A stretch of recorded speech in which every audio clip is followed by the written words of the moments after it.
Hello, I'm Jason Stein from the Wisconsin Policy Forum. I'm your host for today's WisPolitics.com virtual event on the budget challenges facing local governments because of the pandemic and the recession. I want to start out by thanking our generous sponsors. They are Hush Blackwell, American Family Insurance, Xcel Energy, Walmart, AARP Wisconsin, and the Wisconsin Hospital Association. Today's format is very simple. I'm going to ask some questions of our guests. The guests are going to answer them, and you're going to get your chance to ask questions using the Q&A function at the bottom of the screen. I'll do my best to include some of those too. So here's our panel. In alphabetical order, we have Milwaukee County Executive David Crowley, Waukesha County Board Chair Paul Decker, Green Bay Mayor Eric Genrich, and Wausau Mayor Katie Rosenberg. Not quite the four corners of the state, but pretty close. So we'll go through our first question. And this one goes first to Mayor Rosenberg.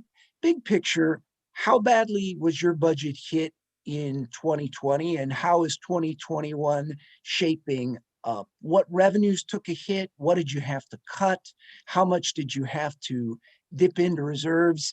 In short, from 30,000 foot view, what were the biggest challenges? Well, I feel like I'm probably going to be the most optimistic person you hear from today. We were hit a little bit when it comes to room tax. We don't have people coming in for festivals. A lot of that stuff was canceled. But, a lot of our revenues remained pretty stable. So I did some things coming into office in April. I froze new hires and things like that. But really, we were able to kind of move forward thanks to help from the CARES Act, and thanks to some of the other grants that we were able to capitalize on. So we're doing okay. 2021 looks okay too, assuming there isn't some surprise from the state legislature like a repair bill, and assuming the state aids that we're getting, we had a minimal increase. So that actually looks good for us. Overall, we don't have large stadiums. We don't have a large convention center. So we're pretty good. So I feel cautiously optimistic, assuming that we can turn this around, get a vaccine, get our economy rolling again. And now, County Executive Crowley. Well, when you think about the history of Milwaukee County, we always started in the hole. For the past 8 years, we started with about a $30 million budget gap. But because of COVID this year, we had about a $42.5 million budget gap. And I would tell you that it was extremely tough trying to bridge this particular gap to make sure that we can continue to provide those services while also being on the front lines of this pandemic and supporting many of our local municipalities. But I would say that because of the CARES funding that we received, we've been able to deliver and not make major cuts to this particular budget while still providing those critical services. But while we're optimistic about this particular budget, when we look at 2021 and in 2022, and we think about these upcoming budgets, we're going to have a huge problem. We don't know what those revenues are going to look like. We're assuming that we're going to see a drop possibly in property taxes. So we have to be cautious as we continue to move forward into the next year and continue to fight for more federal funding. We'll come back to that property tax question. Chairman Decker.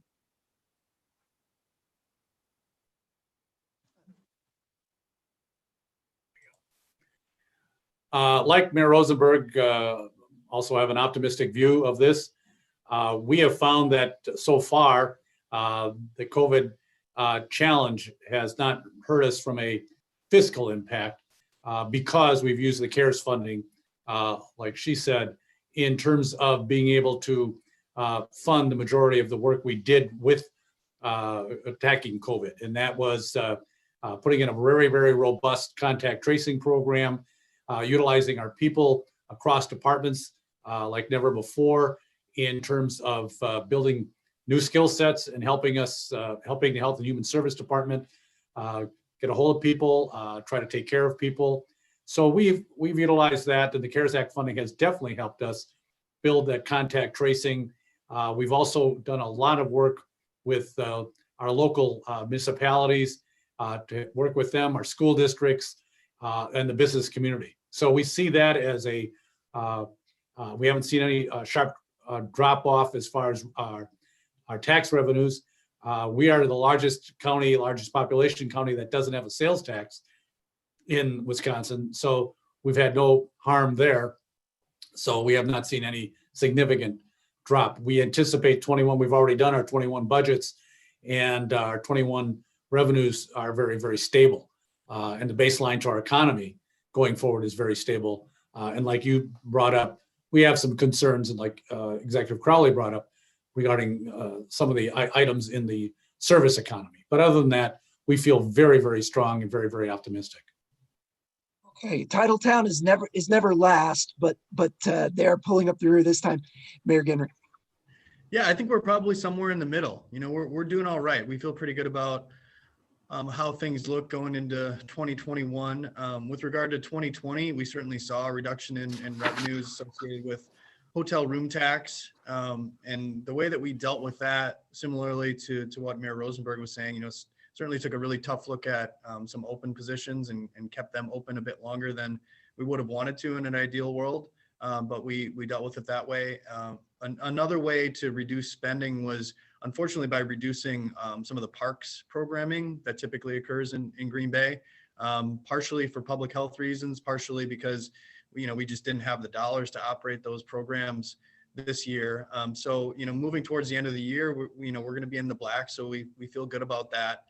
Moving towards 21, again, because of those reductions in hotel room tax, reductions in revenues associated with interest income, those two sources of revenue amounted to about $800,000 that we're missing out on moving into 21. So we had to readjust things there. We're moving forward with a 2.8% property tax increase in 21, which is, higher than I would have liked to have proposed and to be signing into law, but felt strongly that we needed to maintain our services, especially our public safety services. So that's kind of where things stand. It was, very much a status quo budget. There weren't a lot of new initiatives proposed. We were adding back 2 police officers to provide crisis intervention trained responses. We have an existing team that does that work. We're able to double that because of this investment. Thankfully our council went along with that proposal that was put forward by the chief and myself. But other than that, it's pretty much just maintaining what we have here. Well, in these kind of circumstances, that's pretty, that's pretty favorable compared to, I think, what some of us thought might be happening in April or May. You mentioned property taxes, a couple of you. In Wisconsin, more than 90% of all local taxes are property taxes. And on the one hand, I think that's been a benefit to local services in the state because they've been stable in a way that income and sales taxes in Wisconsin and around the country have not. On the other hand, what a worker or a business, whether the worker is unemployed or the business is no longer profitable, that they still have those property taxes that they have to deal with. And so the question is, do you expect difficulties collecting property taxes? Have you experienced already, or do you expect to see difficulties collecting property taxes over the next year? And I'll start with David and Paul, because in Wisconsin, counties have that primary responsibility of handling delinquent property taxes. Well, I can tell you that, we've been in some conversations with many of the village board presidents and mayors already about this right now, particularly this year. And again, I think that right now we're in an okay place. But when you think about these types of hits on your economy, we don't really see what's going to happen until the year after. And I think we're looking to see what happens again in 2021. But again, this is why we're talking about the need for more resources locally, particularly here for Milwaukee County. We're in a very unique position on being the front lines and providing critical services. And so, we have to make sure that we're working well with all of our partners here within southeastern Wisconsin, because we know many residents are taking a hit. Paul, what are you seeing? Well, again, to reiterate, I think what County Exec Crowley said, we have the same right now. Yeah, it's very stable. We had, it didn't affect 20. We look at 21 as very stable. Real estate values in Waukesha County continue to actually rise. Our unemployment is back down. We are getting back close to where we were pre-COVID. We dropped below 5%. We have a challenge out there in certain industries because of our manufacturing base. We have a very stable economy, underlying part of our economy, and it's a very broad manufacturing base. So many people have jobs, and many of our employers are looking for additional people. That's helping our property values hold very well. So again, we don't anticipate that when we set up for COVID, and we did a lot of robust working. We talked with our school districts, we talked with our municipalities to see what's going on there. They've given us some very, very good information that things, again, for now are very stable. And as the county exec said, you get to the end of 21, we'll see where we are with that. And that's really forecasted out right now. We are not anticipating huge drop off at this time. Well, obviously the mayors are not as much on the front lines of collecting those delinquent taxes, but are you seeing, either of you seeing anything there that is either reassuring or concerning? Yeah, I would say in Wausau, we are actually seeing something interesting. You know, one of the big predictors in tax collection are the sewer and water utility bills. And we're sure. actually seeing more people paying these off. We have fewer delinquencies. So we're optimistic about what's happening. We saw people paying it off using some of their stimulus funds. So I don't have any reason to believe that we're moving in a different direction, but that's what we're seeing right now. Okay. Eric? Yeah, so we haven't heard any widespread reports of people being unable to pay their property taxes. But what we have heard is issues with collecting rental income. Partially because of the moratorium that's been in place, partially because there's just not a lot of business being conducted, unfortunately, in some of our Main Street retail outlets, for example. And so I think there's a possibility that some of that stuff could trickle up right to those property owners and property taxpayers. But at this point, we haven't heard any doom and gloom type scenarios. Okay. Well, several of you have mentioned the CARES Act. And so this is the federal coronavirus relief act that provided assistance to state and local governments in a number of areas, including public health and transit. Would you all like to talk quickly about what that has meant for your local governments?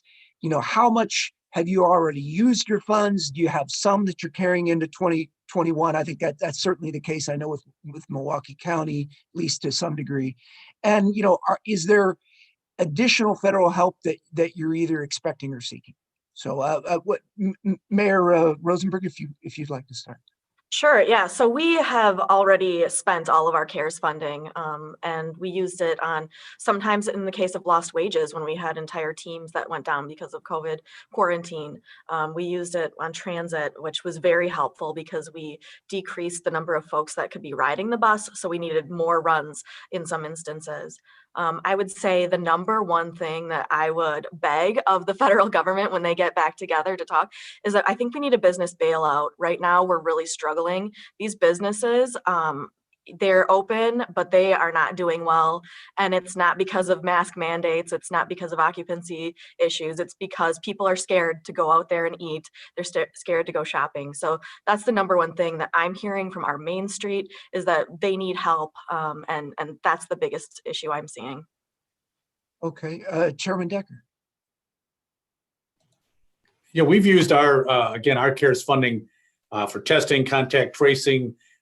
We've used it in combination with our school districts to help them in terms of coordinating contact tracing. And we went in with the idea of what do we have to do to keep our businesses and keep our schools open. So if we contact trace well, we can minimize large chunks of time that people are out and try to squeeze that down. We've also done a lot of public health messaging, so people follow the CDC guidelines, 6 feet apart, things like that. And quite a few other items. So we've used it very well. We are getting creative because we're getting at the end of the year. We'll try to get some rollover of what we have left, but it's very costly. The contact tracing part, we hired over 200 some people just for that in the county. So that has been an innumerable cost. So the idea of where do we go from this? As Mayor Rosenberg said, we're asking the federal government, please give us some indication of what you're going to do. We also have a CDC grant that we're going to be using to continue contact tracing in 21 to keep that off the county costs at this point. Now, if action isn't taken by Congress and the state, we have real challenges. And I have to agree with Mayor Rosenberg. We need help on Main Street. It's not the large industries. We need help on Main Street. And those businesses, we've got to do something that has a focal point that can help them. The winter is going to be tough in all those business areas. Yeah, and I think that's one of the key questions that I'm watching is, if there is an action, what happens in January? Hitherto, I think things have been going really, frankly, better than any of us could have hoped, at least on the fiscal side. I'm not talking about the public health side, but on the financial side for local governments, back in April and May. But, what happens going forward? County Executive Crow. Yeah, I mean, we had to get creative and innovative the way we spent these dollars. We've allocated, well over 70 million of the money that we've got, both from the state government as well as the federal government. And we've put a lot of these dollars into sanitation, PPE as well. But we also we knew and identified that the community needed help as well. So we had eviction prevention programs. Wanted to make sure that those who own their own homes could continue to pay their mortgages as well. But we also needed to make sure that businesses had some assistance. Just recently, we've helped just over 1,800 businesses that applied for county dollars, and that's about $12 million alone to assist. But when you think about, just like the mayors and the county executive, the chairman just said, we need the resources. When you think about staying ahead of the curve, continuing to provide the capacity as it relates to testing, making sure that we can distribute the vaccine equitable across the state of Wisconsin, because we have to lean on one another, but it's going to take the state government to step in right now. And if we can't get anything by the end of this year, I would hope that at least the governor, as well as the state legislature, continue to work together to see what they can provide almost as an insurance policy for the rest of us, because we don't know what's going to happen after once 2020 is over. Mayor Gingrich. Yeah, and I would certainly echo everything that has been said. We're very grateful for the CARES funding that came to us, and thankful to our federal legislators and Governor Evers and his staff for distributing it in the way that he did. We were able to assist our transit with those revenues, afford some of the overtime associated with COVID response for our first responders. We made some significant investments in remote work capabilities and upgrading our Wi-Fi and some other things like that. We significantly upgraded our HVAC system here in City Hall, adding an air filtration system, which we know is really important in the age of COVID. So that's all been really helpful. But obviously you weren't able to replace any lost revenue with those CARES dollars. That would have allowed us to stave off a property tax increase or dramatically reduce what we proposed in 2021. So that would have been nice to see. We did see some enhancement in our community development block grant allocation and additional kind of emergency allocation, but nowhere near obviously what Milwaukee County or Dane County received because of how the CARES Act was set up at the federal level. So we'll just reiterate, what's been said by everybody in that we need a significant bailout for Main Street businesses. That's desperately needed in Green Bay and Brown County, I think all across the country, because without that, it's going to be a very, very dark winter for our Main Street businesses. And I'm very concerned about what that could look like, long-term for our revenue, obviously, but more immediately for the livelihoods of these small business owners and everybody that they employ. So recently, we're putting together a letter with our local chamber to urge our federal legislators to act here, ideally before the end of the year, because time is of the essence, especially for these small business owners. Hearing a little bit of a bipartisan theme emerge there. So looking at revenues that go to local governments in Wisconsin. Property tax is the biggest. Next biggest is state aid. And we have a couple of former assemblymen here on this panel. And so I'll start out by asking David and Eric to speculate a little bit on what they expect to see in terms of shared revenue and other state aid to local governments in the upcoming state budget, or do you expect there to be a state budget at all? With some of the polarization and challenges that we've seen. So, I guess I need to call on one of you, don't I? You're both too polite. That's the problem. County Executive Crowley. I was going to say I can let the most senior member on the from the legislature go, but I think you pose a really excellent question. I'm not sure what's going to happen when you think about the polarization. I also think that this is a very unique opportunity that we all have when you think about the need that many local municipalities have when you think about the revenues that we need. And also the state mandates that have been coming down the pipeline that we consistently have to pay for. And so, for me, what I am hoping is that we can continue to build a broader coalition across the state of Wisconsin about the needs for local municipalities, whether we're talking about, a local option sales tax or finding some ways to provide more tools for local municipalities. Otherwise, we're going to continue to go to the state of Wisconsin asking for more shared revenue. And it's not sustainable. And so, we cannot, particularly here in Milwaukee, if things stay the same, it doesn't change the trajectory that we're on, meaning that we won't be able to survive or even, do the things that we find our local priorities because the increase in state mandated services. So, it cannot stay the same. Things have to change, but it will be interesting to see what this next year, holds for us all. Well, in terms of, you mentioned sustainability, we'll be publishing a little brief on Monday or Tuesday that will look at the state budget. And it's clear from that, there is a shortfall that the state is facing. And I think that's going to make it difficult for the state to increase aid to local governments. We'll see. I mean, it may be possible to maintain it. Mayor Gingrich. Yeah, as a recovering state representative, I'd be happy to offer my perspective. I think we just need to expect that there's going to be a state budget, right? I mean, there's a state budget every 2 years. It's incumbent upon our legislators and our governor to get together and make that happen again. So that's, kind of my position on whether or not we're going to see a state budget. But on this question of the revenue mix at the state level, would echo what Executive Crowley said 1,000%, and really appreciate the work of the Policy Forum on this question. For those of you that didn't read my article in the September issue of Municipality Magazine, which I'm sure is a small number, it was titled Overtaxed and Underfunded, right? Which is kind of the way that I look at our reliance or over-reliance on property taxes. As you said, Jason, it came in handy as we move through this pandemic because it is a stable source of revenue. And so you don't want to be overly dependent upon sales tax revenue or any other revenue source that bounces up and down.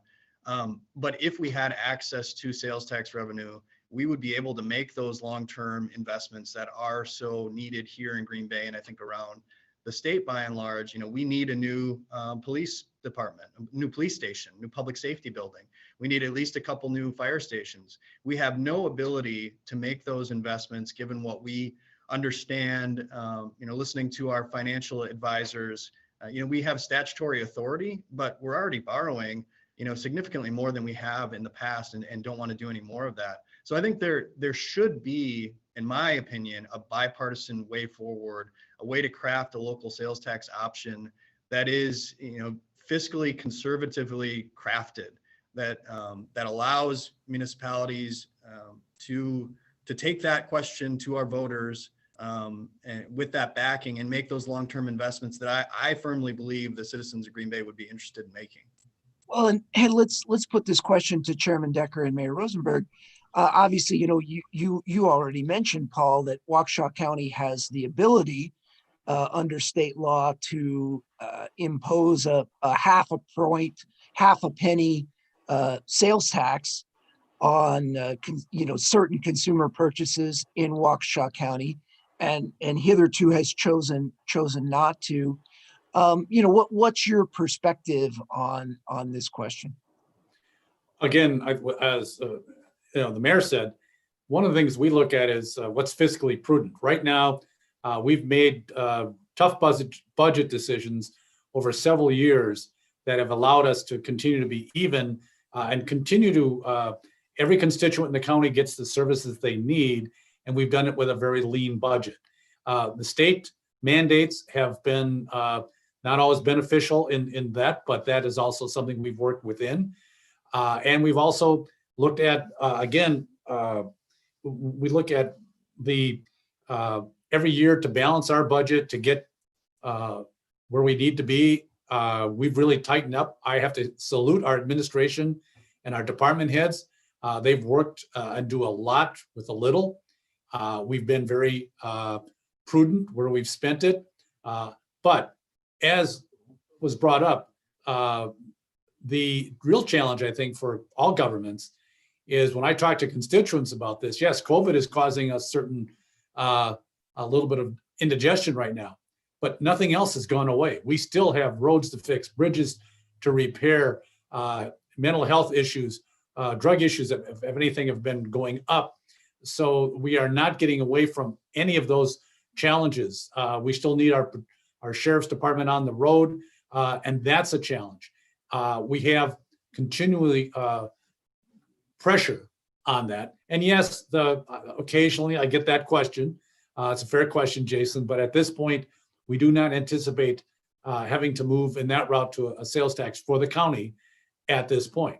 Now, to what was brought up before by County Exec Crowley is we also are trying to work with the state in terms of what mandates are coming down, what's funded, what's unfunded, and let's even that out a little bit, because that would certainly help us, because to pass something at the state level and not put the dollars behind it, it doesn't help the taxpayer. It's going to come and harm the taxpayer at some point. And to what Mayor Genrich just said, I think we listen to our local taxpayers and what they want and don't want, and that's a privilege that every county, every municipality should have. And what do you want to do with it? And that's something we have to, I think, look forward as we examine our individual challenges. But to get to your original question, at this point, no, we do not anticipate imposing a sales tax. Mayor Rosenberg.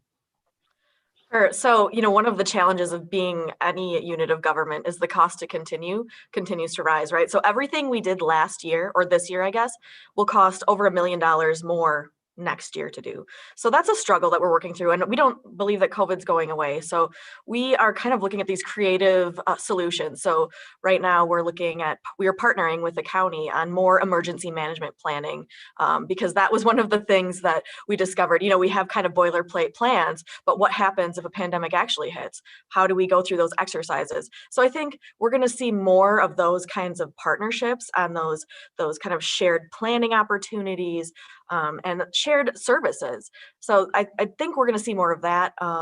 Obviously, we listen to our taxpayers up here too, and it's a struggle for everyone. So we want to be receptive and responsive too. Okay, and we'll come back to that shared services. I think I'll remind everybody that you can use the Q&A function to put in a question for any one of our panelists, or preferably all of our panelists. And one more before I turn to audience questions that I think is just really critical to ask at this time, and that is, do you all feel that you as local officials have adequate resources, and that you're seeing an adequate plan and direction from the federal, state, and other local governments for dealing with the pandemic in these next critical months as we enter this difficult winter?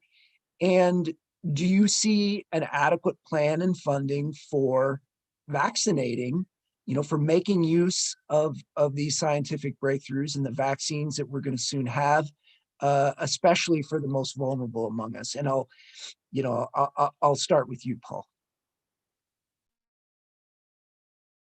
Well, you phrased the question, I thought, very interestingly. What do we see? We have done We've gone ahead with our planning. I have to salute again our administration, our department heads, the people involved. We've looked at things. We've divided up into teams so that we can. I want to get this right. So we have a team utilizing across several departments, but the data management. How do we manage the data?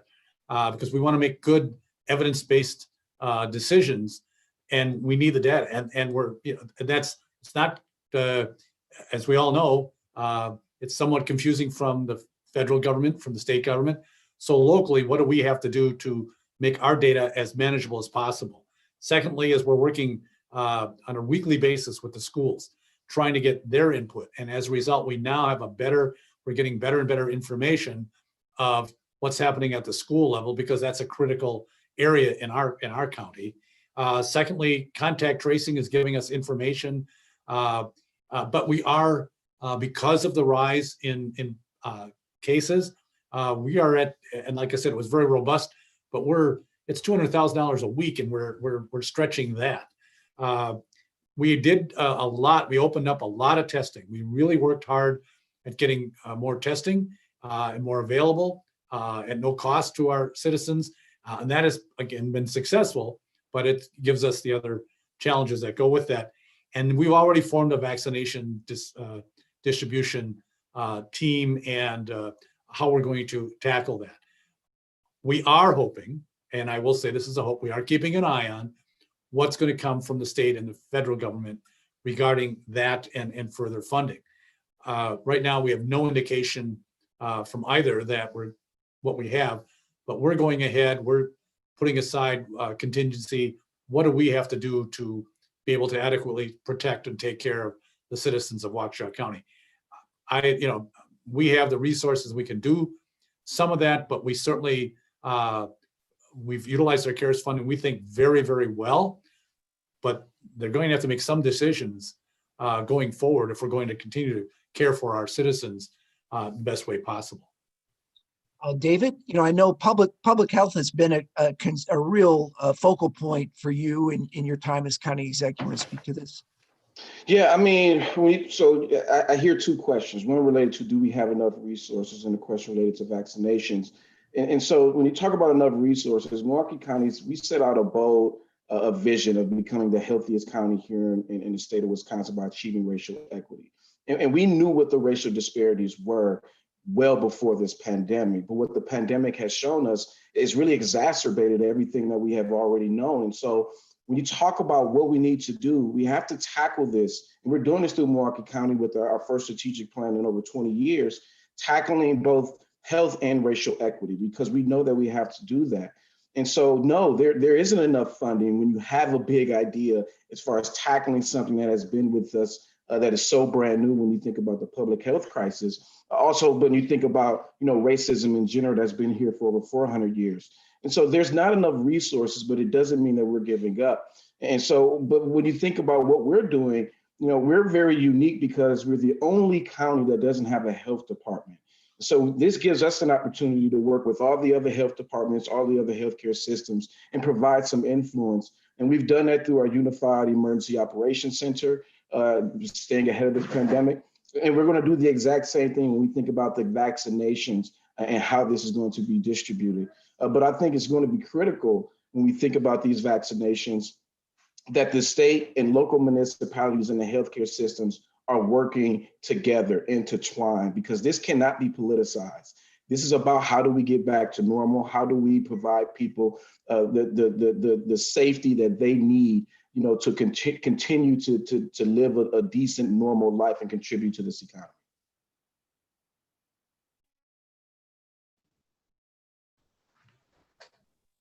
I almost made it through this thing without forgetting to unmute myself. One of the advantages of this panel is we do have a perspective from around the state. Mayor Rosenberg, you're at least on the edge of the North Woods. How are things looking up there? Yeah, so it's kind of interesting being where we are right in the middle of the state when it comes to this pandemic, because there are differences in understanding of public health. There are attitudinal differences, right? So we've struggled to kind of get buy-in for some of those big public health measures because we typically haven't had to talk about those things before. So that's a struggle. But I think our health department. On the county side, we don't have a city health department. It's all Marathon County has done a great job of working on that. They're swamped. So I do know that they're working on a plan for the vaccine, and it sounds to me like the state will kind of give those local health departments the opportunity to decide how to disseminate that. But we're looking forward to that. I think we're going to face some challenges when it comes to buy-in to the vaccine. We've faced that in the past, so that will be a challenge, but we're here for it. Mayor Gingrich. Yeah, and just for your benefit, Jason, I want you to know that I live about a half mile north of Highway 29. So, on this question of needs for our health departments, we're in the same situation as Mayor Rosenberg. We don't have our own health department here in the city of Green Bay. We do rely on our county to provide those services. Have been really impressed with the job that they've done. Given the fact that I think our health departments have been under-resourced over the years. But it's been an interesting way to move through this pandemic, to say the least, without having those in-house public health experts advising us on what the best policies would be or should be for our citizens. And it's an interesting statutory arrangement with regard to how public health departments are authorized. You can have your own at the municipal level. You can have a joint city and county, and you can have a county health department, but you can't rewind that at all. So, I think having some more flexibility at the state level within our statutes would be helpful to reinstate, really robust local control on those questions. We could certainly use more resources, especially for our first responders, our police and firefighters, as we ask for that from our federal legislators. But that's probably the biggest need for us, is just making sure that we have enough resources to meet the overtime demands that could be coming in 21. Okay. Well, I have an interesting question from the audience here. In terms of you all had to, local officials had to run elections in a presidential year amid an unprecedented pandemic. That starts at the municipal level, but it rolls up to the county and state level as well. What was the financial impact of trying to run these elections safely and accurately?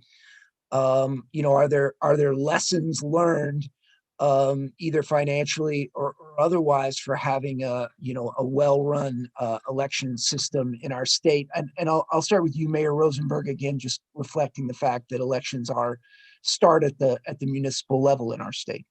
Sure. Yeah. So this is something I'm really passionate about. So one of the first things I did when I came in April was I created a safe elections task force, because I figured this was going to be around for us for the presidential. So we talked through what can we do, how can we make sure that people are voting safely. You start to wonder, what are the things that we can do. So we looked around the state. We saw some really successful models. So the first thing we did was use some of that CARE funding for a giant new fancy ballot box that fits 3,000 ballots in it instead of just the 80 that we had before. So that was a big deal. And then we also did some changes when it came to, we hired so many extra poll workers to make sure we're sanitizing all those spaces. And then we also did drive-through voting. So we kind of took a nod from Eau Claire. They did a great job. And we had hundreds of people show up to vote on Friday night and Saturday morning. It was really great to see. And I think you're going to hear across the spectrum here that we had so many people voting absentee. So even just mailing those ballots out takes a lot of human power. It takes a lot of money to send them out. And then, if people if they don't sign their name right, or they don't have a witness, that takes some effort to track them down and make sure their vote is counted too. So we had 51% of our voters vote absentee, which is incredible. It's huge. And I think we'll probably see that continue. People are already asking how they can request their ballot for the spring election. And I think that means that more people in general are voting, which I'm very enthusiastic about. So if there's a silver lining, people want to have their say here. Mayor Genrich? Yeah, so we were fortunate to receive some grant support to administer our election in the midst of a pandemic. So that was really helpful for our needs in terms of offering hazard pay, if you will, to poll workers who are willing to step up and serve their community and put themselves at risk to some extent. So that was very helpful. We also did some similar things, had some drop boxes in the city of Green Bay that were very well utilized. Thanks to Mayor Rosenberg's example, we did do some drive-through voting for the first time on the Saturday preceding our election, which was really well received, especially by a number of seniors in the community.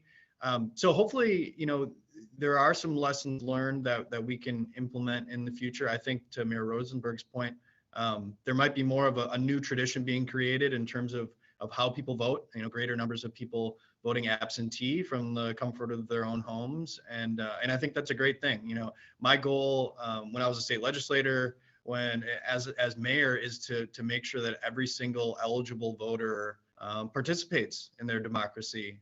So hopefully, having this stress test on our democracy with having to administer in a pandemic has taught us some lessons that we can put to work in the future. Okay. Obviously, there's also a role for counties, somewhat, might argue, somewhat smaller, but anything from our two county leaders on that? Well, I would just say, just being prepared. I mean, we had an election in the middle of a pandemic, so just making sure that all the municipalities, especially when we think about central count, do they have enough ballots? Do they have enough PPE to keep themselves and voters safe? And we worked very well with all those local municipalities.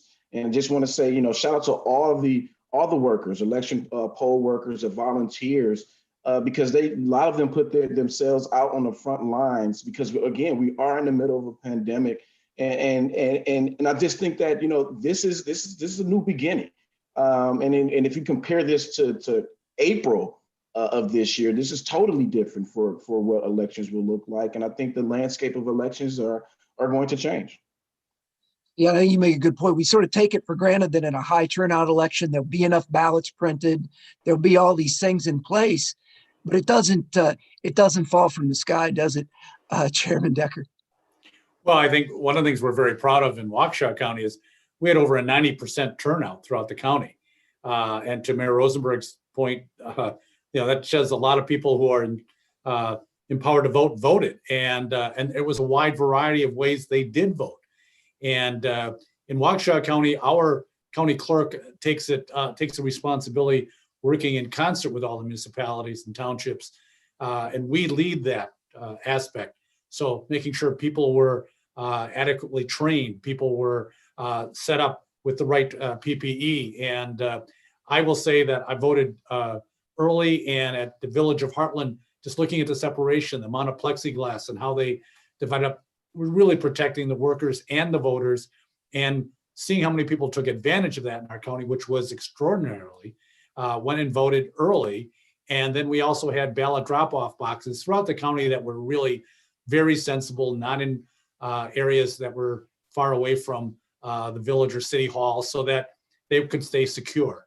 And it was a secure vote. It was a vote that was, and we are very sensitive in Waukesha County about how well we count our vote.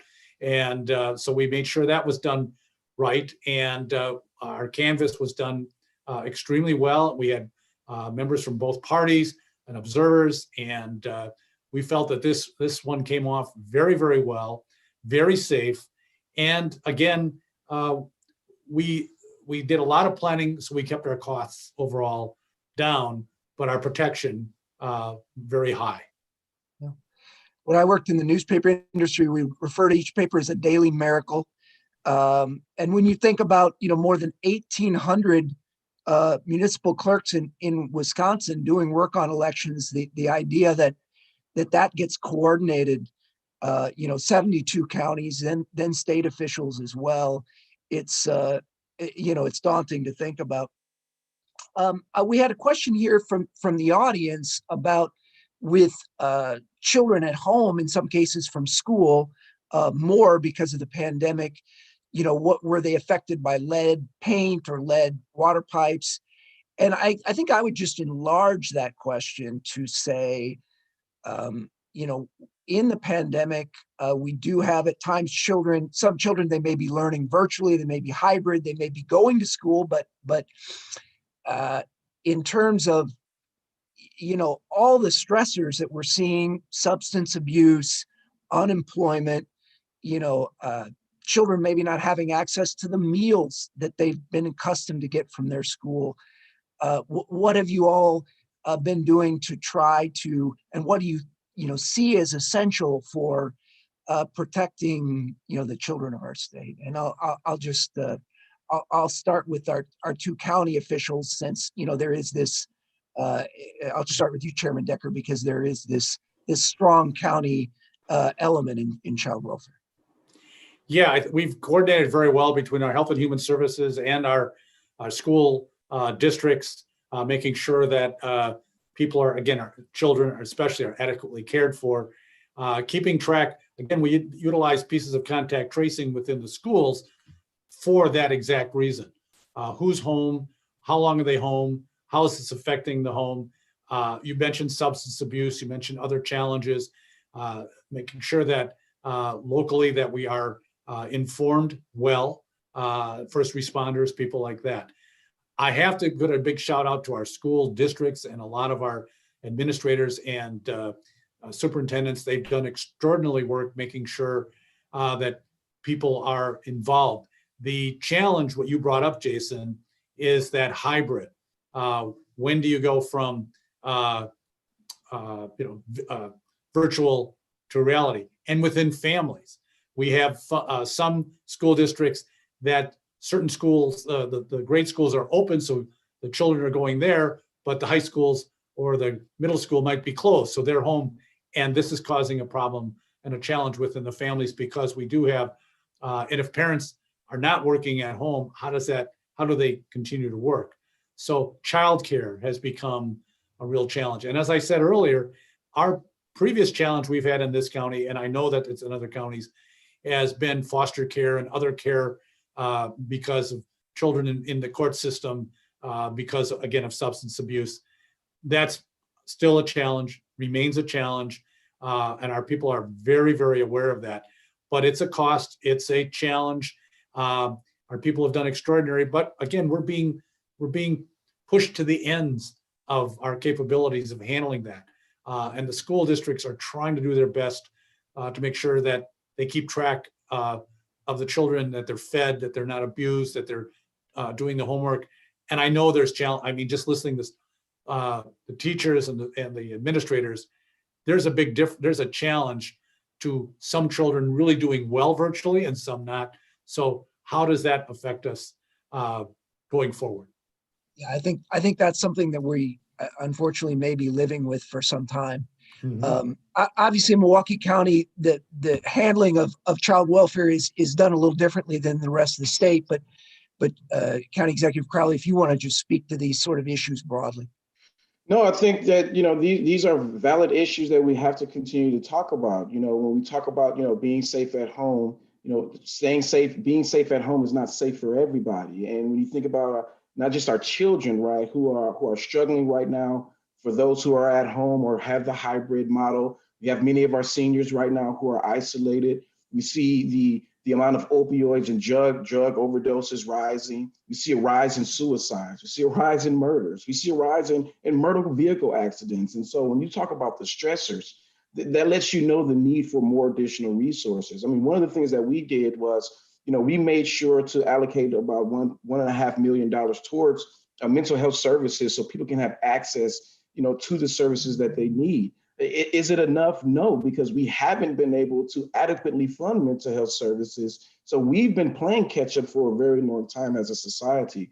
But, this is going to take all of us. This is going to take us to continue to lean on the federal government again about the need for these additional resources to help out not just these businesses, but to provide the community support that so many folks desperately need. And we know that many folks you're going to see even greater need right now, because again, we're in the middle of a pandemic where, folks aren't able to move around. But once we get this virus under control in some capacity, I can definitely see an influx of people needing our services even more. Our two mayors, Mayor Gingrich. Yeah, I would just say, coming from a relatively privileged position, this stuff is hard. We've got two kids who are in elementary school, 5th grade and 3rd grade, and it's really difficult. And so you think about this from different points of view and perspectives, to Executive Crowley's point about children who maybe aren't safe at home. I can't imagine some of the struggles that some of these families are dealing with in these challenges that these kids are facing. I think we would all agree that we want our kids back in school as quickly as possible. But from my point of view, we also want to make sure that it's being done in a way that's safe for our kids and our teachers and everybody concerned. So I think we have to continue empowering our local school boards to make these difficult decisions that they've made. I give our Green Bay School Board members a ton of credit for listening to all the voices concerned and making the decision that they felt was best for our kids and everyone else in the community. But yeah, I mean, it's a really, really difficult situation for our kids and families. And the best way to get out of this as quickly as possible, obviously, is for all of us to act, much more responsibly in our personal and policy responses to COVID. I have my high school sophomore attending school in the basement right now. I had him walk through earlier just to set the table for this part of the discussion. Mayor Rosenberg. Yeah, so I feel this intimately. I'm married to a teacher, and we had 1 week where we were quarantined together. So he's teaching from home, and I was trying to be the mayor from home. And that's a challenge, and we don't even have children. So it's one of those things that you feel for everybody who's going through this. During the last recession, Marathon County lost 50% of their childcare centers and like the home childcare centers. So it's tough, and we're still reeling from that. And I think, one of the discussions that's come up repeatedly is we need school to be open to educate children, but we also need school to be open to have a place for them. And I think that's something that we need to grapple with as a state. Because we had kids who weren't getting meals. Luckily, we have really generous foundations and really great nonprofits around here who were up to the task of making sure every kid was fed during this whole thing and continues to be fed, depending on what's going on at home. So, it's going to be a challenge to continue this way. I hope that the legislature uses the challenges and these stories that we're sharing to be problem solvers and help us get there, especially when it comes to childcare, because it's a little different than school. Absolutely.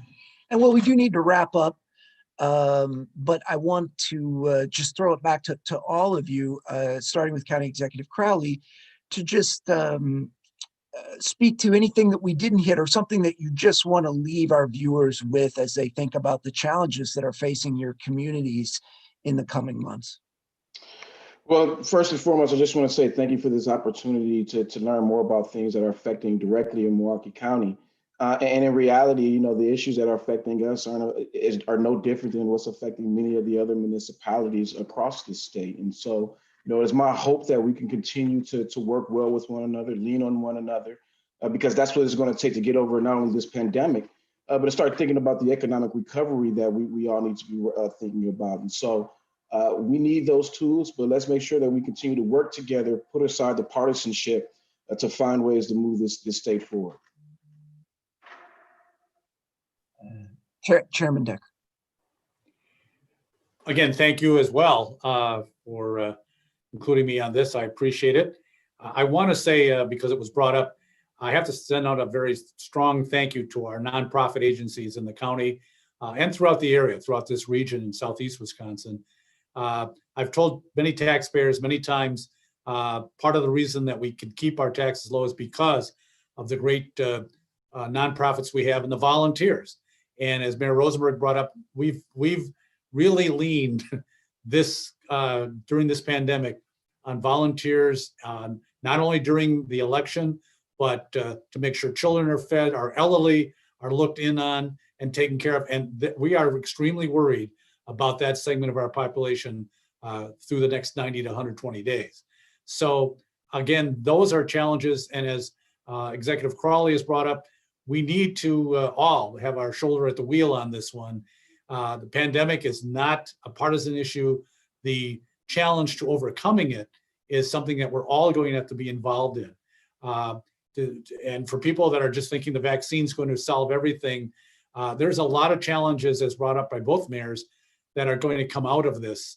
It's going to impact education for a long time. Businesses, I salute our business community. They're working with us and helping us reach many people, taking care of people, making sure if people have to stay home, that they take care of their children. They're working with them and trying, and they're shouldering that cost. It's not coming back to government. So thank you for that. And thank you, all of you, for the work you continue to do in your communities, because we have to learn that we're in this together if we want to have great communities.